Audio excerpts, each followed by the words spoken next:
Բարև ձեզ, դուք դիտում եք հեռանկարը։ 1988 թվականի փետրվարի 20-ը հայ ժողովրդի նորագույն պատմության շրջադարձային էջերից է։ Այդ օրն ընդունված որոշումը ոչ միայն քաղաքական գործընթացների մեկնակետ դարձավ, այլև ձևավորեց մի շարժում, որը հետագա տասնամյակներում էական ազդեցություն ունեցավ Հայաստանի եւ Արցախի շուրջ ընթացող գործընթացների վրա։ Այս 38 տարիների ընթացքում մեր տարածաշրջանը ենթարկվել է կտրուկ փոփոխությունների։ Այսօր ունենք բոլորովին այլ իրողություն։ Այս հարցազրույցում կփորձենք անդրադառնալ անցյալի որոշումների նշանակությանը, ներկա քաղաքական եւ դիվանագիտական մարտահրավերներին, հասարակական տրամադրություններին եւ հնարավոր զարգացումներին, հասկանալու համար, թե ինչ փուլում է այսօր հայկական քաղաքական միտքը եւ ինչ ընտրությունների առջեւ է կանգնած մեր պետությունը։ Զրուցակիցս Ղարաբաղ կոմիտեի հիմնադիր անդամ, Պաշտպան Հայրենիաց ազգային մշակութային հիմնադրամի տնօրեն Գագիկ Սաֆարյանն է։ Պարոն Սաֆարյան, շնորհակալություն մեր հրավերն ընդունելու համար։ Ես նմանապես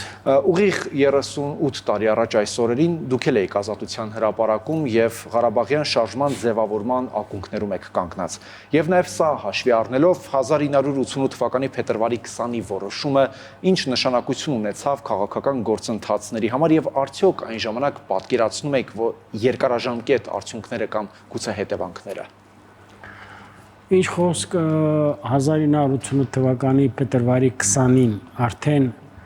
Հայաստանի Հանրապետությունում, ինչու եմ ասում Հայաստանի Հանրապետությունը, որովհետև դրանից ուղիղ 9 օր առաջ, 8 օր առաջ ծարիր առել նույն շարժումը Լեռնային Ղարաբաղի ինքնավար մարզում եւ դրա համար եմ ասում Հայաստանի Հանրապետությունում սկիզբ առած այդ շարժումը հետագայում դարձավ անկախ Հայաստանի Հանրապետության ստեղծման ուրեմն ամենակարևոր գրավականը։ Առանց այդ Արցախյան շարժման, Ղարաբաղյան շարժման հիմնավորմամբ Հայաստանի Հանրապետությունը չէր կարող ձեռք բերել անկախություն։ Այո, կանգնած եմ եղել ակունքներում, ոչ թե կանգնած եմ եղել ակունքներում, դրան նախորդել է 3 տարի տեխնաջան աշխատանք, գալով փետրվարի 20-ի օրվա խորհրդին, ապա պիտի ասեմ, որ 88 թվականի փետրվարի 20-ը որպես ուրեմն Լեռնային Ղարաբաղի ինքնավար մարզի հայ բնակչության կողքին կանգնելու կամ սատար կանգնելու կոչ Առաջինը ես եմ ավետել այդ հանրահավաքի սկիզբը։ Մի հերոսական պատմություն է, որի մասին չեմ կարող ասել ընդամենը մի քանի նախադասությամբ, այսօր էլ ես ուզում եմ, քանի որ այսօր շարժման 38-րդ տարեդարձն է, ուզում եմ շնորհակալություն հայտնել նախ բոլոր նահատակված ընկերներին, որովհետև շարժման մասնակիցների բացարձակ մեծամասնությունը այնուհետև ընդգրկված է եղել հայոց ազգային բանակի կազմավորման եւ ազգագրական պայքարի մեջ, ինչու՞ չի նաեւ պետականության ակունքներում 1990 թվականից սկսած, ուստի ուզում եմ իմ երախտիկի խոսքս ասեմ եւ գլուխս խորարեմ բոլոր նահատակ ընկերներին եւ ինչու՞ չի նաեւ մեր ուրեմն ներկա գտնվողներին էլ շնորհակալություն հայտնեմ այդպիսի հերոսական անցյալի համար։ Փառք Աստծո, կարծում եմ մենք ունենք այսօր պետականություն եւ պիտի ասեմ, որ մենք ամեն ինչով այսօր պիտի զորավիք լինենք մեր պետականության ուրեմն ամրապնդմանը, այնուհետև աստիճանական հզորացմանը։ Մեկ նախադասությամբ ասեմ, տեսնելով այդ տարիների մյուս շարժումները եւ անկախության շարժումը եւ չգիտեմ հաբի շարժումը դարձյալ զանազան շարժումներ մաշտոց շարժումը եւ այլն պիտի ասեմ որ դրանք Արցախյան շարժման հուժկու շարժման հետ համեմատած նույնիսկ կես տոկոսի համեմատություն անել չեն կարող որովհետեւ օրեր կային որ շարժման մասնակիցների քանակը հանրահավաքի մասնակիցների քանակը անցնում էր մի քանի 100,000-ը ընդհանուր մինչեւ 800,000 Պատիվ եմ ունեցել օպերայի կամ ազատության հրապարակի հարթակից որպես հանրահավաքը վարող հայտարարել այդ թվի մասին։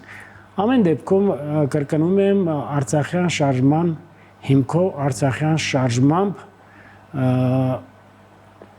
ձևավորվեց Հայաստանի անկախ հանրապետությունը։ Պարոն Սաֆարյան, հիմա լրիվ այլ իրավիճակ ունենք։ Երբ Բաքվի բանտերում են շարունակում մնալ Արցախի ռազմաքաղաքական ղեկավարությունը եւ մեր այլ հայրենակիցներ եւս։ Երբ Ադրբեջանի նախագահը շարունակ պնդում է, որ չի պատրաստվում բաց թողնել նրանց, Հայաստանում հարց է հնչում։ այդ դեպքում ել ինչ խաղաղության մասին է խոսքը, ձեր մեկնաբանությունը։ Ինչ խոսք Բաքվում ներկայումս գերեվարված ասեմ, պատանդարված ասեմ Արցախի ռազմաքաղաքական ղեկավարության ներկայացուցիչները պահվում են շատ անարդար եւ ապօրինի կերպով։ Եթե խոսում ենք արտադրությունից, իմ խորին համոզմամբ առաջին հերթին Ադրբեջանի ղեկավարությունը պետք է կանգնի դատարանի առջև։ Իրենց կատարած բազմաթիվ ոչռագործությունների համար հանդեպ Արցախի ժողովուրդը։ Բայց ես պիտի այլ բան ասեմ, մենք ունենք կոնկրետ իրականություն, ռեալ իրականություն, որից խուսափել եւ հատկապես փախչել չենք կարող։ Այն որ Արցախի ղեկավարությունը, ռազմաքաղաքական ղեկավարությունը տարիներ շարունակ իր ռուսամետ անհողդողտ կեցվածքով փորձ էր անում հարցը այսպես երկարացնել շատ դեպքերում ապահովելով ներողություն եմ խնդրում այս բառի համար իրենց ապօրինի գործունեությունը բանակաշինության ոլորտում, պետական կառավարման ոլորտում չեմ զլանում կամ չեմ երկնչում ասելու իրենց հավերժական թալանը դարձնելով հավերժական քաղաքականություն այլևայլ սկզբունքներ, որոնք անհամատեղելի էր մեր ազատագրական պայքարի ու հատկապես փետրվարի 28-ի խորհրդի հետ, սա այլ խնդիր է, բայց ես պիտի ասեմ, որ Բաքվի դատավարությունը մեր ժողովրդի համար մեծագույն խարան է, մեր ժողովուրդը երբեք պիտի դրա հետ չհամակերպվի։ Ես կարծում եմ, որ Հայաստանի Հանրապետության ուրեմն կառավարությունը, Հայաստանի Հանրապետության իրավասու մարմինները արել եւ անում է քայլեր, հետեւողական քայլեր, օր առաջ նրանց Բաքվի գերությունից ազատելու համար։ Այստեղ ոչ թե ես կարծում եմ, այլ աներկբա է այդ գործունեությունը, չեմ ուզում շարունակել, չեմ ուզում մյուսների պես ասել, հանգիստ նստած են, հանգիստ քնում են, այդպիսի բան չկա, Հայաստան Հանրապետության կառավարությունը եւ հատկապես իրավասու ուրեմն կոմպետենտ մարմինները եւ կառավարական եւ մյուս գերատեսչությունները անում են հնարավոր եւ անհնարին ամեն ինչը միջազգային ացիաներում տարբեր իրավական կառույցների մեծ պետությունների ուրեմն դիվանագիտական հարթակներում ունեցած գրեթե բոլոր հանդիպումների ժամանակ այս հարցը բարձրացում է հավուր պատշաճի եւ բոլորիս կարծում եմ ցանկությունը եւ նպատակը այն է, որպեսզի նրանք օր առաջ ազատվեն Բաքվի բանտերից։ Քանի որ մենք միասին ամփոփում ենք շաբաթը, այն ինչ որ տեղի ունեցավ այս շաբաթ, խոսենք նաև եպիսկոպոսաց ժողովի մասին։ Այս շաբաթ Ավստրիայում տեղի ունեցավ եպիսկոպոսաց ժողովը, որի արդյունքներով ընդունվել է նաև հայտարարություն եւ այդ հայտարարությամբ կոչ է արվում Հայաստանի Հանրապետության իշխանություններին, ես մեջբերում եմ, դադարեցնել եկեղեցու հանդեպ հալածանքները։ Ձեր մեկնաբանությունը։ Հայաստանի Հանրապետության կառավարությունը բացարձակապես եկեղեցու հանդեպ, բացի ուրեմն նեցուկ լինելուց հայ առաքելական եկեղեցուն, բացի նպաստելով նրա ուրեմն հայակենտրոն, հայահավատ, առաքելադավան գործունեության ուրեմն նպաստավոր պայմաններ ստեղծելուն, այլ բան եկեղեցու հանդեպ չի անում։ Եթե եկեղեցու որոշ տիրակալներ, որոնք բռնազավթել է Մայրաթոր Սուրբ Այշմիածինը, եւ օր առաջ էլ տարիներ շարունակ վերջին 3-4 տարում ավելի ակնհայտ կերպով զբաղված են պետականաքանդման գործընթացներով եւ գործիք են դարձել ինչպես օտարերկրյա ուրեմն երկրների ղեկավարների ձեռքին, այնպես էլ Հայաստանի Հանրապետության նախորդ իշխանությունների, իշխանավորների, չեմ զլանում ասելու, նախագահների ձեռքին անուններ չեմ ուզում թվարկեմ, բաց ավելին քան երբևէ եպիսկոպոսաց ժողովը իր կեղծ հայտարարություններով, հակապետական հայտարարություններով ցույց տվեց, որ եկեղեցու Մայր Աթոռի որոշ ղեկավարներ ամբողջովին գլորվել են անդունդը իրենց հակապետական, պետականաքանդ գործունեությամբ։ Այդտեղ եկեղեցու եւ հավատի հետ կապված ոչինչ չկա։ Ես պիտի ասեմ, որ կառավարությունը ընդհակառակը ներկայումս պիտի արդեն ավելի սկզբունքորեն եւ ավելի հետեւողական պայքար մղի եկեղեցու ուրեմն խորանը կամ Մայր Աթոռը օր առաջ ազատագրելու ուրեմն բռնազավթված ճիվաղներից, տիրադավներից։ Տիրադավ ես նկատի ունեմ նույն Հովնան ուրեմն Միացյալ Նահանգների թեմի առաջնորդը, հա, Հյուսիսային Ամերիկայի արևմտյանապի թեմի առաջնորդը Հովնայի arczepiskopos Տերտերյանը, նույն ուրեմն Մայրաթորը Բռնազավթած Կտրիշ Ներսիսյանը եւ այլը, դրանք զբաղված են պետականաքանդման գործընթացներով, առավել եւս ես պիտի ասեմ, որ Հովնան Տերտերյանը կարծեմ Միացյալ Նահանգներում մեղադրվում է նաեւ մանկապղծության մեջ։ Կան կոնկրետ փաստեր, ես իզուր տեղը դա չեմ ասում, դուք բոլորը լավ գիտեք, որ ես ինչ ասում եմ, հիմնավորված եմ ասում, եւ ես պիտի ասեմ, որ ցանկացած քայլ կառավարության կողմից Մայր Աթոռը օր առաջ մաքրելու տիրադավ սրբազաններից, տիրադավ որոշ հոգեորականներից Կտրիշ Ներսիսյանի գլխավորությամբ, այդ թվում նաեւ Մոսկվայի եւ Նոր Նախճեվանի թեմի առաջնորդ Կտրիշ Ներսիսյանի եղբոր ուրեմն Էզրաս Ներսիսյանից դա հոգուտ կբերի հայ առաքելական եկեղեցուն, դա ավելի կամբերաբնդի հավատավոր առաքելադավան հայ ժողովրդի հավատը առ Աստված այր Մայր Աթոռը։ Պարոն Սաֆարյան, բայց ընդդիմադիր շրջանակներից օրինակ ամոթալի են համարում այն, որ օրինակ Գարեգին Բ-ի նկատմամբ քրեական գործ հարուցվեց, ասում են երբեք նման բան տեղի չի ունեցել, այս իշխանությունների օրոք Գարեգին Բ-ի կաթողիկոսի նկատմամբ հարուցվեց քրեական գործ, արդյոք դա պատահական էր, ասում են, որ հարուցվեց այն շրջանում, երբ որ պետք է տեղի ունենար եպիսկոպոսած ժողովը։ Ուրեմն Գարեգին Բ-ի հանդեպ, այսպես կոչված Գարեգին Բ-ի, քանի որ նա արդեն Կտրիշ Ներսիսյան է, նրա ինքն է իրեն արդեն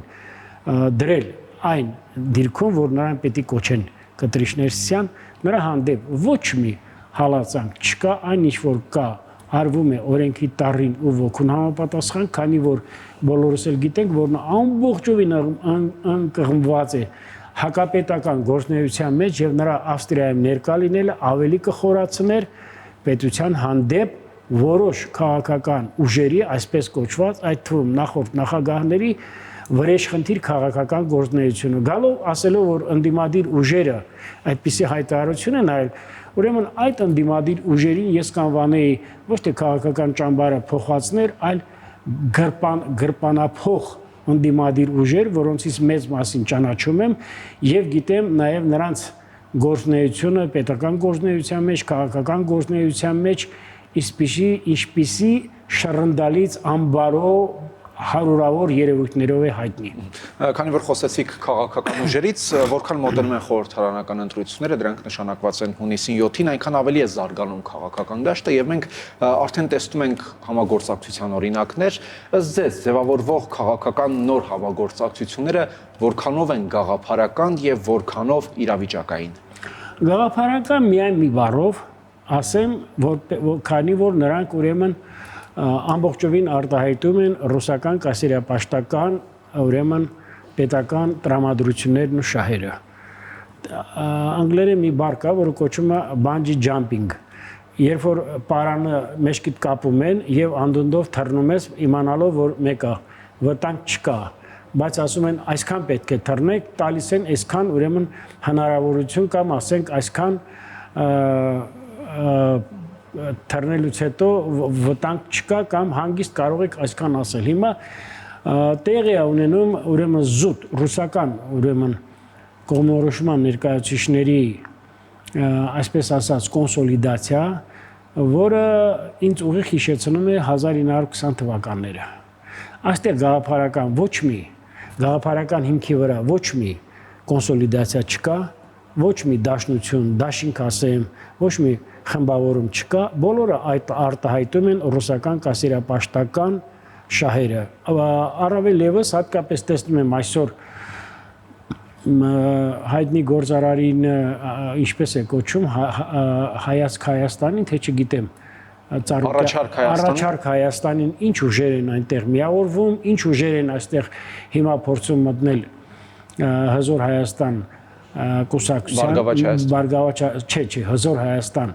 ուժեղ Հայաստան կուսակցության ուրեմն ցանկի մեջ տեղապահովելով իբրև ապագա խորհրդարանում, բայց ես պիտի ասեմ, որ սրանք հեռուն գնացող նպատակներ են,